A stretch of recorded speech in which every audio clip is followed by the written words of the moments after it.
All right, welcome to the show, and I hope to keep it a show. I really do. I hope to, entertain you as well as inform you. And my real goal here is to reestablish wonder in the world. I think that what has happened with us is we've become very rigid in our belief systems. We've been very locked in our logical, rational, reasonable minds, and we're not thinking outside of the box. And as long as we stay in the box, we're going to just keep traveling down the path of destruction that we're on. Some of this talk is going to be amazing, interesting, and weird. And when you start to realize that, say, with Nostradamus' predictions, and you start to realize, well, Saddam Hussein was the Antichrist, or George W. Bush was the Antichrist, why is it that we're all continually waiting for the end of the world? This has been something that I've been trying to understand and trying to get a grip of the agenda that's going on that's propelling this type of mindset forward. Because all my travels and everywhere I go, all I run across are good human beings that love one another, want to take care of the planet, want to grow a garden, enjoy one another, create things, and just have a good time. I don't meet humans that want to subjugate me, stick me in a jail cell, put me in unless they're wearing a uniform and part of this authoritative agenda. And so it's always my question, well, if we've got 6 billion good people and about 30 bad, why is it that we're all following them?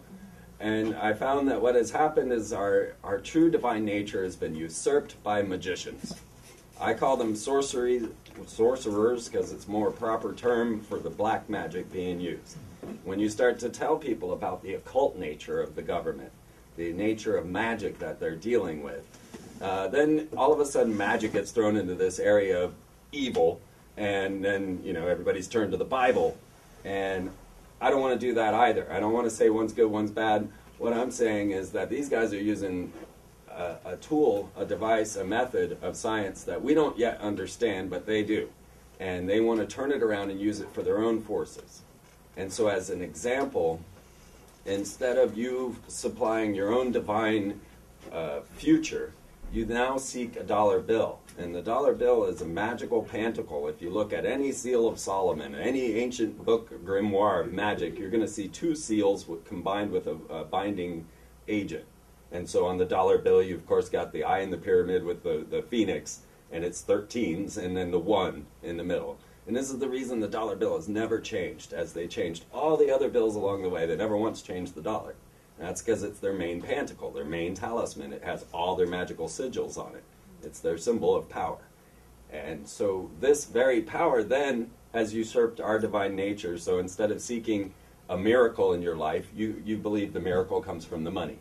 And then this gives you the belief that you now control your future because you can pay to have what you want. You can say, I'm going to do this in the future because I have this pantacle, I have this talisman, I can do what I want. And that really is a Luciferian belief system. And it's a false system because it doesn't exist. It's all controlled by these guys, the magicians, the money masters, those that have crafted money out of nothing. And this entire fiat currency comes straight from the Templars, and that's where we started to get into the gold for paper idea. So this magical pantacle now has just usurped your very divine nature, and instead of having a miracle come into your life, and you go, oh my God, I can't believe this was just as wonderful as it is, and I'm getting everything I need, and I didn't have to do anything for it but me. Now you have to go and get a job under the golden arches, or under the sun sign, or under the pentagram, or whatever sigil they want to put on their magical logo, and you have to work for this magical symbol, which is a talisman. And so once we start to realize who's in charge of our planet, that's the big thing that people miss. We think that the civilization is the outcome of human endeavor, that this is just the way life would have turned out had we been left to our own devices. But I've always had this question. Why are we mining gold? What is gold? And why is it so important to planet Earth? Why is it that God says, go kill them and take their gold? I don't understand this. What do we need this rock for? And once you start to understand that our ancient past is actually far more technologically advanced than we have been told, then you start to understand why gold is important. Because it's important today for technology.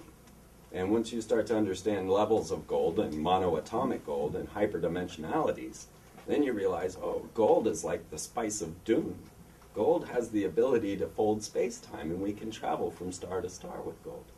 And that's when you start to get into interesting, curious questions. And that's what I'm hoping to show you some of today. and leave you astounded.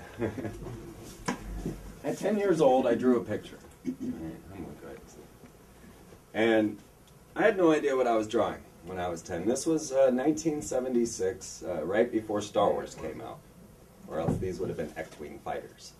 I saw Star Wars 14 times in the theater. I always wanted to be a spaceman, all right, so just keep that in mind. But I drew this picture at 10, and I knew nothing, and I don't know why I still have it. I have lost everything I owned throughout my entire life, but I have this picture. I don't know why. And as I drew all of these space shuttles on here, and I actually won the school art contest that this was for. And as I drew each of these space shuttles, I felt they needed a symbol. They needed a symbol of some sort, and I didn't know what I wanted. I wanted something cool, though. I'd already drawn flames and everything else down the space shuttle. I wanted to put something cool on there. And my hand came up with this. Just a little curved line with a straight line running through it. And I thought, well, all right, you know, that's not as cool as I was hoping, but I went ahead and I put it on each of the space shuttles. All right, now our space shuttle titles are the Columbia Endeavor for the discovery of Atlantis. All right, Challengers were destroyed.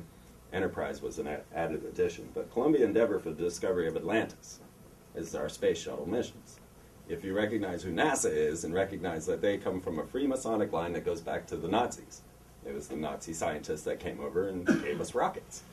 And then you couple that with Jet Propulsion's laboratories, and you've got the occult, because JPL is started by Jack Parsons, who was a member of the Ordo Templi Orientis, connected with Aleister Crowley, and all of this comes back to the occult.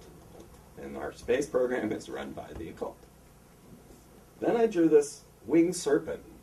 I had no idea, you know, and I'm still asking about this one, but I've got some answers now. And this is what I thought was a spiral galaxy. That's what I thought it was.